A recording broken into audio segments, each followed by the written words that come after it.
Rasulullah berhadapan dengan orang-orang Nasrani seperti itu, mengingatkan, peganglah Injil dengan sebaik-baiknya dan jadikanlah hukum hidupmu. Kalau tidak begitu, kalau tidak memegang kitab sucinya itu untuk menetapkan hukum-hukum hidupnya, mereka orang fasik. Ya, shalom bagi kita semua dimanapun kita berada pada saat ini. Kiranya kita semua tetap berada dalam keadaan sehat dan apapun yang merupakan aktivitas kita sepanjang hari ini, kiranya Tuhan Yesus memberkati. Dan kembali berjumpa lagi di channel kita ini, yaitu Zemayan Yasin. Terima kasih buat teman-teman semua dan juga para sahabat yang sudah mendukung perkembangan channel ini dengan setia. Dan kiranya kita tetap menggunakannya untuk menjadi berkat bagi semua orang.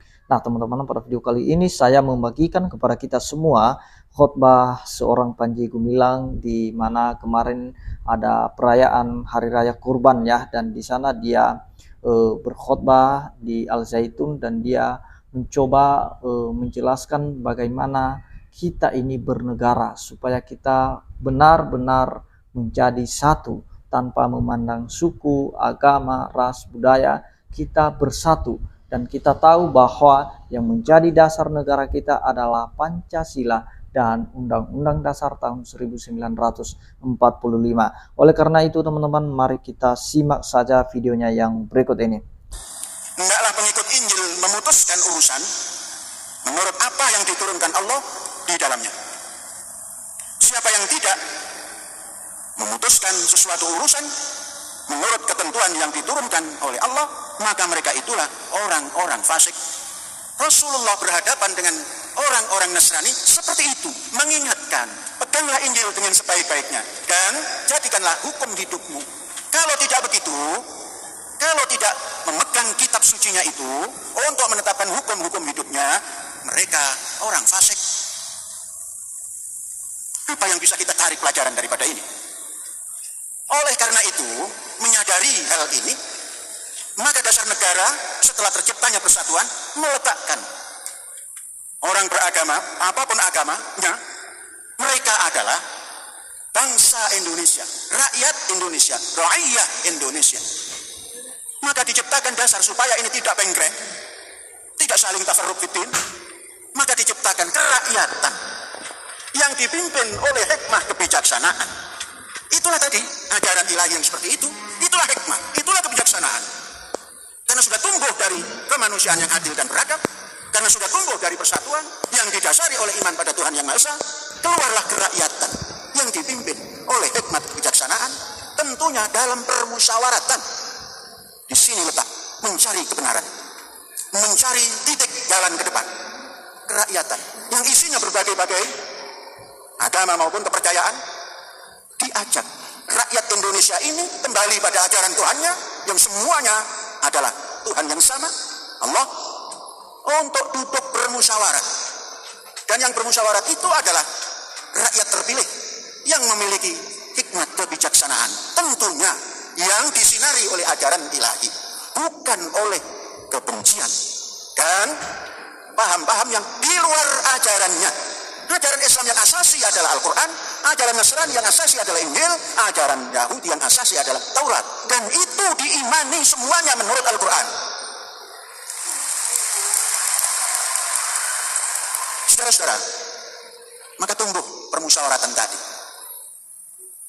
Maka orang yang sudah seperti ini, yang memiliki hikmat kebijaksanaan, tidak akan mencaci, tidak akan menuduh, tidak akan menjelekkan apa yang dipegang oleh para penganut agama. Di sini agar bisa tampil memiliki hikmat kebijaksanaan melalui pendidikan. Hikmat kebijaksanaan itu bukan tampil dengan dibayar uang baru menjadi wakil, tampil dengan iman yang sejati, dengan fikir yang bebas, dengan ilmu yang mumpuni. Itulah hikmat kebijaksanaan, didapat dari pendidikan yang jelas. Maka pendidikan yang dikeluarkan oleh pendidikan nasional maupun pendidikan keagamaan membuat kurikulum untuk menghantar anak didik ini supaya menjadi bangsa yang waras, bangsa yang cerdas, bangsa yang mampu hidup bersama. Saudara-saudara, maka kurikulum sangat mutlak. Maka tatkala ada usaha yang mau memasukkan kurikulum untuk semua yang dasarnya satu kepercayaan atau satu keagamaan saja, maka itu harus kita hindari. Karena di dalam dasar negara kita, kerakyatan yang dipimpin oleh hikmat kebijaksanaan itu diatur dalam pendidikan, baik itu pendidikan nasional maupun pendidikan keagamaan. Jadi yang tampil mewakili rakyat ke depan adalah siapapun bangsa Indonesia yang memiliki kebijaksanaan dan hikmat, hasil pendidikan yang tepat. Disitulah nanti akan bisa menjalankan permusyawaratan yang penuh toleran. Musyawarah itu wujud daripada toleran, mencari kebenaran dengan permusyawaratan. Permusyawaratan sesama bangsa Indonesia. Maka bangsa Indonesia ini tidak boleh ditentukan oleh kekuatan tertentu yang di luar dasar negara, yang di luar konstitusi negara. Yang bisa mengatur bangsa Indonesia adalah konstitusi negara, undang-undang dasar negara. Maka terjadi permusyawaratan dalam perwakilan. Untuk apa semua itu? Semua itu adalah untuk mewujudkan keadilan sosial yang merata, yang tidak pandang suku bangsa, yang tidak melihat apa agama. Jadi bangsa Indonesia seperti itu. Saudara-saudara, ini perlu disampaikan supaya bisa kembali pada ajaran kita, ajaran Islam, ajaran agama apapun yang ada di Indonesia ini oleh Al-Quran diakomodir, yang oleh Al-Quran diimani semua. Bagaimana cara mengimani semua itu?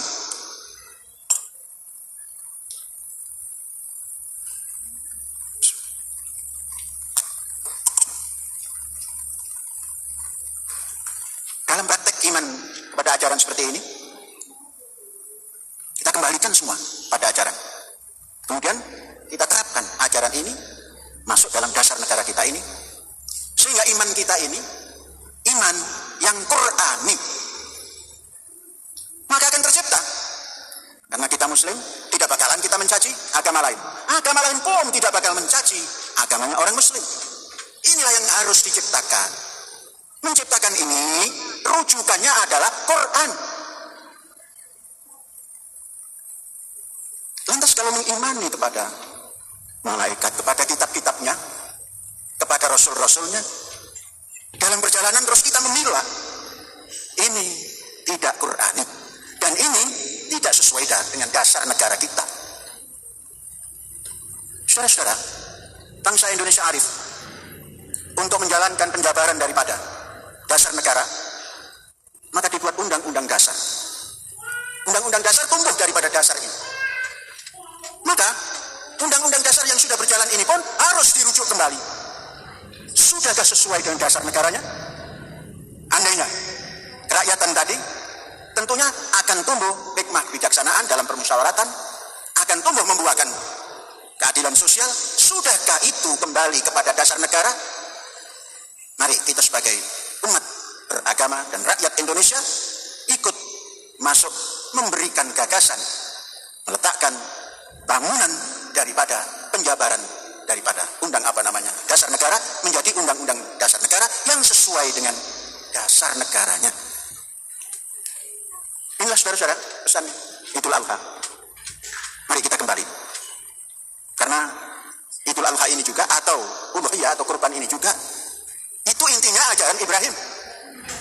Di mana agama Ibrahimi itu akan ada bahasa kurban itu.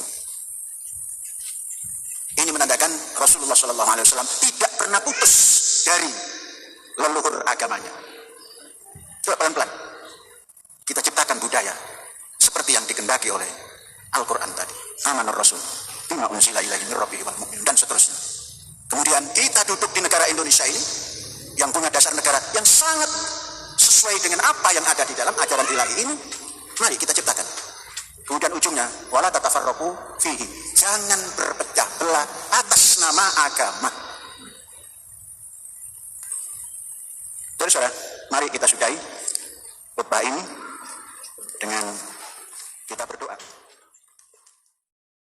Nah, jadi itu dia videonya teman-teman ya. Kita sudah mendengarkan apa yang disampaikan oleh Pak Panji Gumilang ini.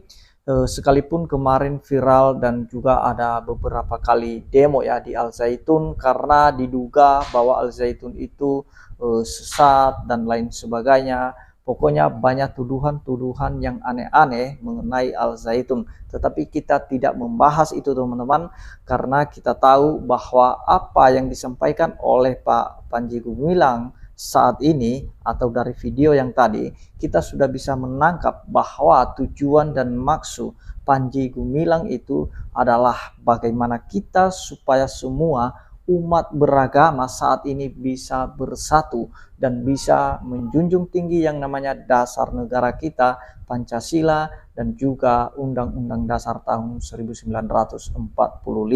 Nah, sekalipun ada tekanan dari berbagai pihak teman-teman tentang Al Zaitun ini, mungkin ada yang mengatakan bubarkan Al Zaitun, tutup Al Zaitun, tetapi secara pribadi ketika saya mendengarkan khotbah atau ceramah dari Pak Panji Gumilang ini, itu sangat menyejukkan hati.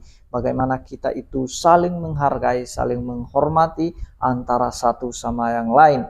Itu mungkin kemarin ada tuduhan-tuduhan yang namanya NII ya, tetapi ternyata sampai sekarang tidak bisa dibuktikan oleh mereka, karena memang semua tuduhan yang selama ini dilontarkan kepada Al Zaitun itu mungkin masih belum didapat yang namanya bukti-bukti atau fakta-fakta atau tuduhan yang dilontarkan kepada Al Zaitun ini. Nah, oleh karena itu teman-teman, biarlah kiranya yang terbaik bagi bangsa kita ini, Indonesia ini, kita tetap bersatu kembali, apapun agamanya, suku, budaya, rasnya, bahasanya, mari kita tetap menjadi warga Indonesia yang baik, yang mencintai kedamaian. Demikian yang saya sampaikan, kiranya Tuhan Yesus memberkati kita semua. Shalom.